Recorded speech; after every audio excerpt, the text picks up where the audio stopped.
First Revanth Reddy స్థాయి గురించి మాట్లాడదాం. నీ బతుకెంత నీ స్థాయి ఎంత అంటుంది కదా.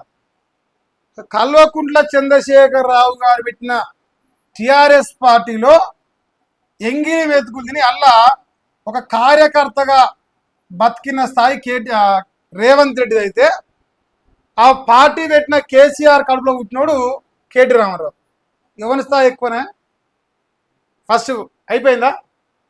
దీనికి తోడు తెలంగాణ తెచ్చిన కేసీఆర్ కడుపులో పుట్టినోడు కేటీఆర్ అయితే, తెలంగాణ రాష్ట్రాన్ని వద్దని, తెలంగాణ రాష్ట్రాన్ని ఇవ్వద్దని కోరుకున్న చంద్రబాబు నాయుడు పక్కల చేరిన స్థాయి రేవంత్ రెడ్డి.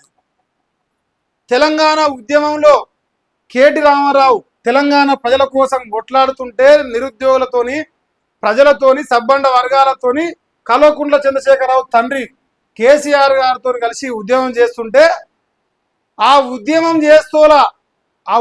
చేస్తోళ్ళు గన్నులు పట్టుకొని సంపుతామని వచ్చి తిరిగిన చరిత్ర రేవంత్ రెడ్డి. ఎవరి స్థాయి ఎంత అంటే, పానం పోస్తా అనేటువంటి స్థాయి కేటీఆర్ అయితే, పానం తీస్తా అనేటువంటి స్థాయి రేవంత్ రెడ్డిది. స్థాయి గురించి మాట్లాడితే ఇగో ఇక్కడ చెప్తా. రాహుల్ గాంధీ తెలంగాణ బిడ్డలను 1200 మందిని బలిగొన్న 1200 మంది బిడ్డలను బలిగొన్న కాంగ్రెస్లో ఒక నాయకుడిగా చలామణి అవుతున్న రాహుల్ గాంధీ స్థాయి అంటే, 1200 మందిని బలిగొన్న బలిదేవుడు రాహుల్ గాంధీ అయితే, మరి 1200 మంది బిడ్డల ఆకాంక్షను, తెలంగాణ రాష్ట్రాన్ని ఏర్పాటు చేసిన ఆకాంక్షను నెరవేర్చినోడు కేసీఆర్. అంటే ఎవరి స్థాయి ఎంత, ఎవరి లెక్క ఎంత?